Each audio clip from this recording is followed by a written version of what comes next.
Bonjour chers élèves et bienvenue dans une nouvelle vidéo.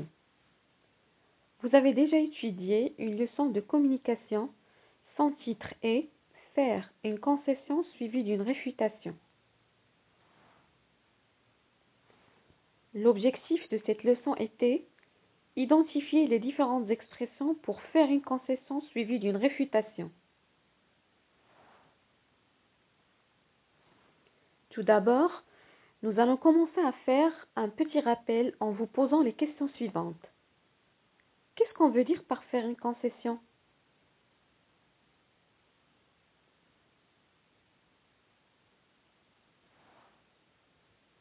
Très bien. Faire une concession, c'est accepter une idée de façon partielle. Faire une concession, c'est accepter une partie d'une idée et non pas toute l'idée.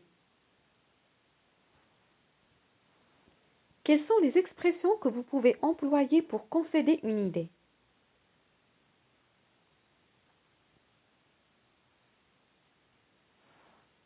Bien. Les expressions pour concéder une idée sont « il est vrai que »,« certes »,« vous avez raison de dire que »,« je suis d'accord »,« bien sûr »,« certes, votre point de vue ne manque pas d'intérêt »,« oui, ce que vous dites est intéressant ». Ces expressions sont des moyens que vous pouvez employer pour faire une concession, pour accepter une idée de façon partielle. Et qu'est-ce qu'on veut dire par faire une réfutation?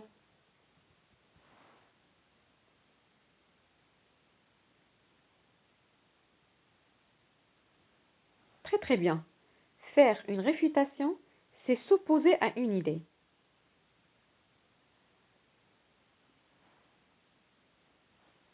Quelles sont les expressions que vous pouvez employer pour réfuter une idée?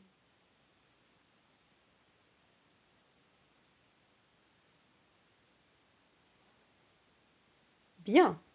Les expressions pour réfuter une idée sont « mais »,« cependant »,« pourtant »,« toutefois »,« or »,« néanmoins »,« en revanche », mais si on réfléchit un peu, on est obligé de faire remarquer que, mais il faut tout de même remarquer que. Ces expressions sont des moyens que vous pouvez employer pour faire une réfutation, pour s'opposer à une idée.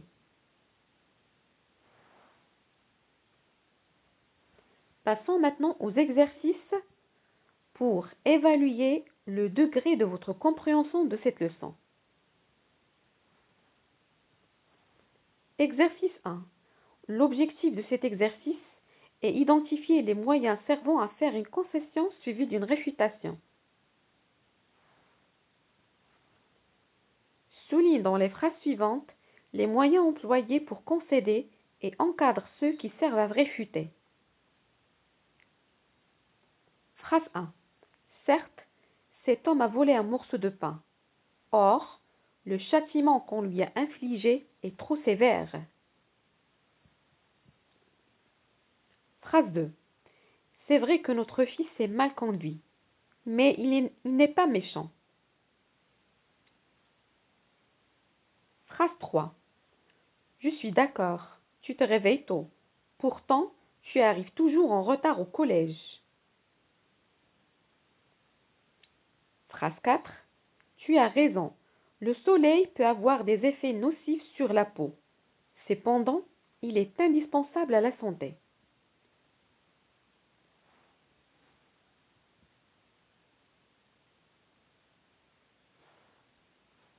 Exercice 2.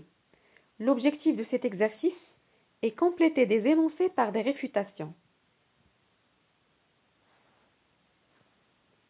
Complète les énoncés suivants par des réfutations.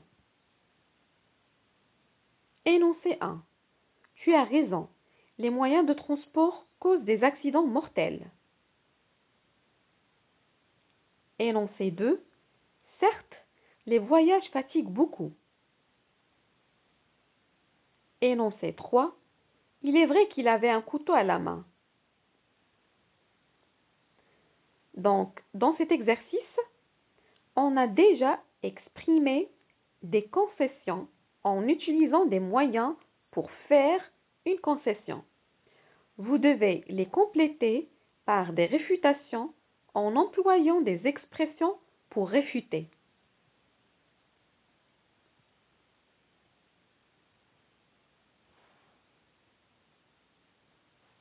Exercice 3. L'objectif de cet exercice est exprimer une concession suivie d'une réfutation dans différentes situations de communication. Complète le tableau suivant. Ce tableau est divisé en 2 colonnes. La première colonne représente la situation de communication. La deuxième colonne représente l'énoncé. Qu'est-ce qu'on veut dire par une situation de communication? Une situation de communication veut dire la personne qui parle et à qui parle-t-il et que veut-il exprimer. L'énoncé veut dire la phrase dite par la personne qui parle dans la situation de communication. Énoncé. Certes, tu travailles bien en classe, mais tu es un élève trop bavard. Qui peut dire cet énoncé? Et à qui peut-il le dire? Et que veut-il exprimer? Donc ici, vous devez trouver une situation de communication adaptée à cet énoncé.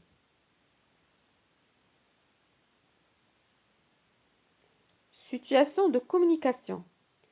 Un père admet que son fils sorte avec ses camarades, mais s'oppose à ce qu'il rentre tard dans la nuit.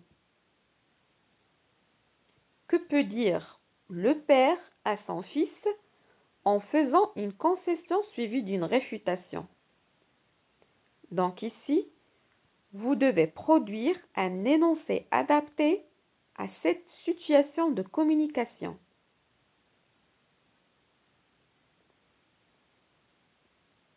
Énoncé. C'est vrai que la télévision a de nombreux avantages, mais elle présente parfois des émissions qui risquent de nuire aux enfants.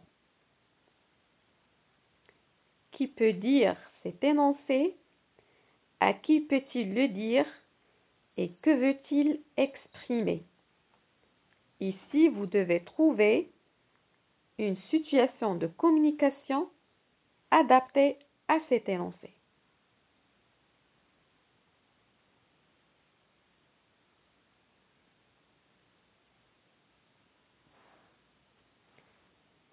Passons maintenant à la correction.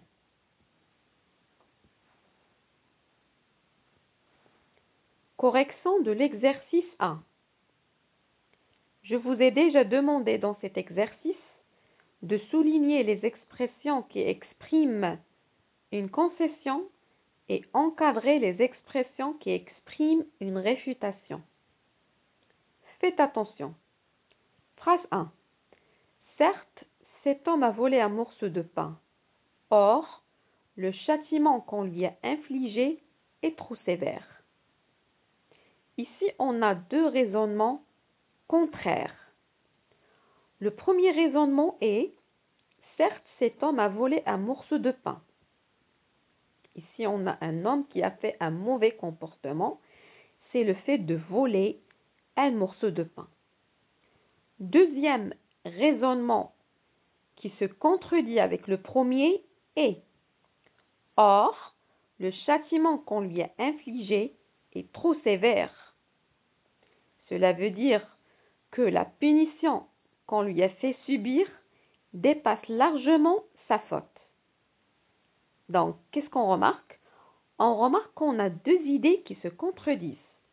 Dans ce cas, on peut exprimer une concession suivie d'une réfutation en employant l'expression certes pour faire une concession et l'expression or pour faire une réfutation. Donc, vous devez souligner l'expression certes qui exprime une concession et encadrer l'expression or qui exprime une réfutation. Phrase 2. C'est vrai que notre fils est mal conduit, mais il n'est pas méchant. Donc la même chose, ici on a deux raisonnements contraires. Le premier raisonnement est, c'est vrai que notre fils s'est mal conduit. Notre fils a fait un mauvais comportement. Deuxième raisonnement qui se contredit avec le premier est, mais il n'est pas méchant. Donc, ici on a deux idées qui se contredisent. Dans ce cas, on peut exprimer une concession suivie d'une réfutation en employant l'expression « c'est vrai que » qui exprime une concession et l'expression « mais » qui exprime une réfutation.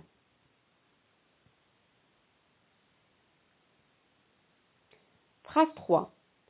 Je suis d'accord, tu te réveilles tôt. Pourtant, tu arrives toujours en retard au collège.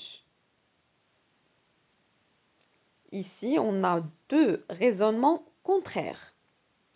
Le premier raisonnement est « je suis d'accord, tu te réveilles tôt ». Donc, ici, on a un élève qui se réveille tôt.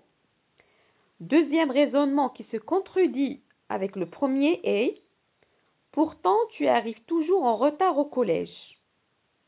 Donc ici, on a deux idées qui se contredisent.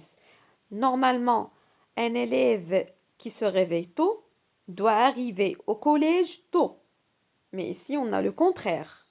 Donc, on peut exprimer une concession suivie d'une réfutation en employant l'expression « je suis d'accord » pour faire une concession et l'expression « pourtant » pour faire une réfutation.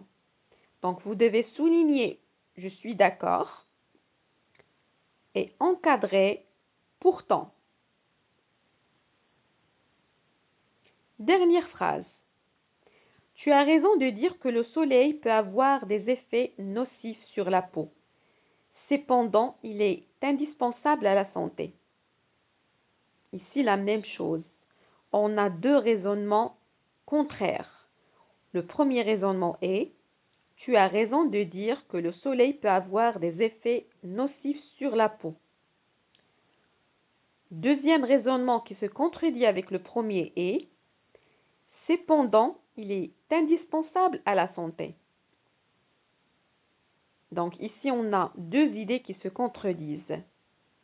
Les rayons de soleil peuvent avoir des effets négatifs sur la peau. Cependant, les rayons du soleil ont des avantages. Ils favorisent la production de la vitamine D chez les humains, par exemple. Donc ici, on a deux idées qui se contredisent. Dans ce cas, on peut exprimer une concession suivie d'une réfutation en employant l'expression « tu as raison de dire que » pour exprimer une concession et l'expression « cependant » pour exprimer une réfutation. Donc, vous devez souligner l'expression « tu as raison de dire que » et encadrer l'expression « cependant ».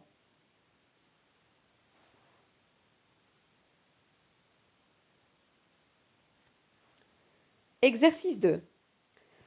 Je vous ai déjà demandé dans cet exercice de compléter ces trois énoncés par des réfutations. Donc, premier énoncé, tu as raison, les moyens de transport causent des accidents mortels.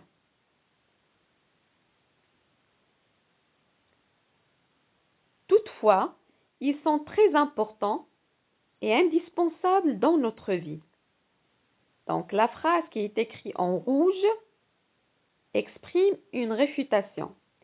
Et le moyen qu'on a employé pour réfuter est toutefois.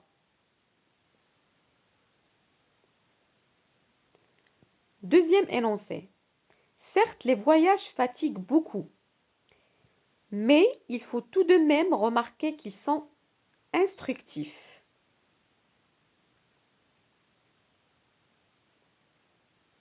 Donc, la phrase qui est écrite en vert est une phrase qui exprime une réfutation. Et on a employé l'expression « mais » pour réfuter. Énoncé 3. Il est vrai qu'il avait un couteau à la main, pourtant ce n'est pas lui le coupable. Dans le troisième énoncé, la phrase qui est écrite en bleu exprime une réfutation. Et le moyen qu'on a employé pour réfuter est pourtant.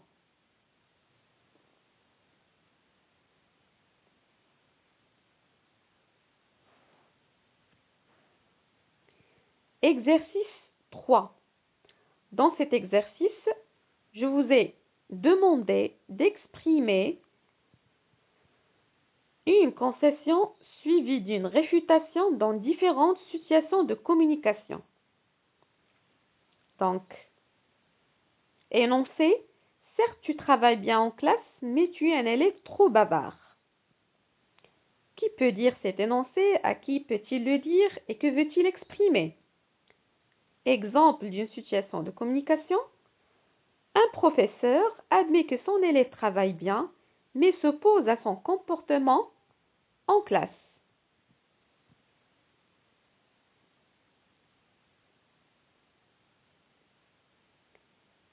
Situation de communication. Un père admet que son fils sorte avec des camarades, mais s'oppose à ce qu'il rentre tard dans la nuit. Donc ici, vous devez produire un énoncé adapté à cette situation de communication. Que peut dire le père à son fils en exprimant une concession suivie d'une réfutation? Exemple d'un énoncé. D'accord, je t'ai autorisé de sortir avec tes camarades, mais ce n'est pas une raison pour rentrer tard. Dans cet énoncé, on a employé l'expression d'accord pour faire une concession et l'expression mais pour faire une réfutation.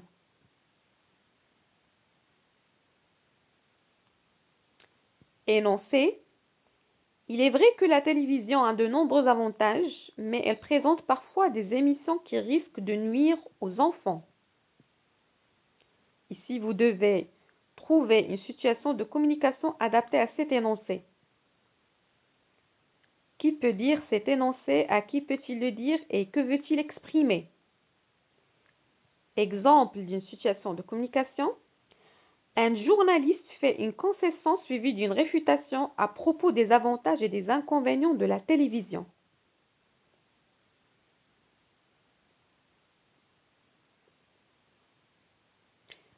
Donc ici, on est arrivé à la fin de la correction. Je vous remercie pour votre attention.